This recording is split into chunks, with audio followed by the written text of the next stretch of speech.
Hi, this is Allison Hawkins with the Alliance for Charitable Reform, and I'm here with Joanne Florino, who is the Senior Vice President at the Philanthropy Roundtable.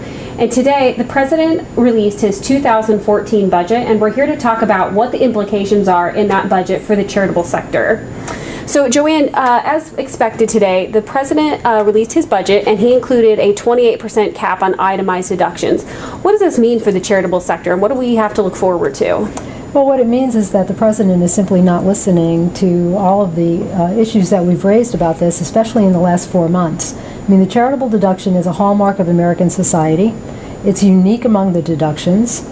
Most Americans want the charitable deduction, even those who don't itemize, and we know that it's going to take a terrible toll on the charitable sector in this country, which is still delivering incredible services to millions and millions of Americans. Yeah, and so what makes it different this year versus, the President has proposed this 28% cap numerous times, the jobs bill, healthcare bills, every budget he's ever put forward. What makes it different this year versus any other year? Well, this year it's following the changes that were made during the fiscal cliff negotiations, which involve significant tax increases for high-income Americans. So where the top tax rate before had been 35%, it's now up to 39.6%, which means a 28% cap takes a bigger toll on folks in that upper bracket who are trying to make charitable deductions. We also all have been hit by payroll taxes that have been reinstituted since the economic downturn. There's a new Medicare tax on high-income earners, and in addition, the capital gains tax has gone from 15 to 25%.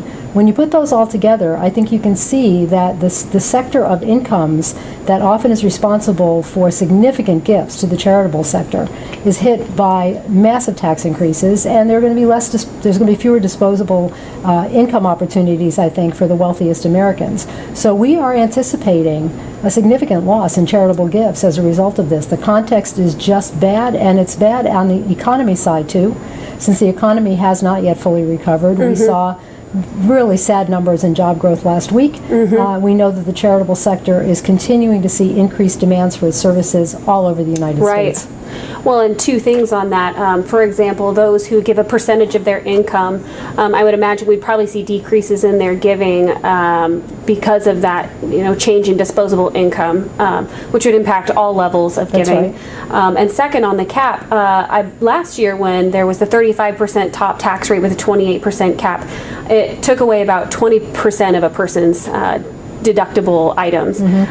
This year with that 39.6% cap, those top taxpayers would lose about 30% of their deductions.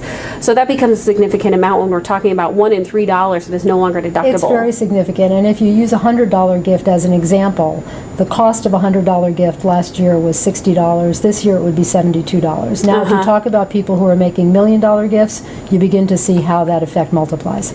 Interesting. So we hear a lot about, deductions and loopholes getting phrased together. In fact, the President in his comments today in the Rose Garden talked about, corporate loopholes and deductions. What does that have to do with charity?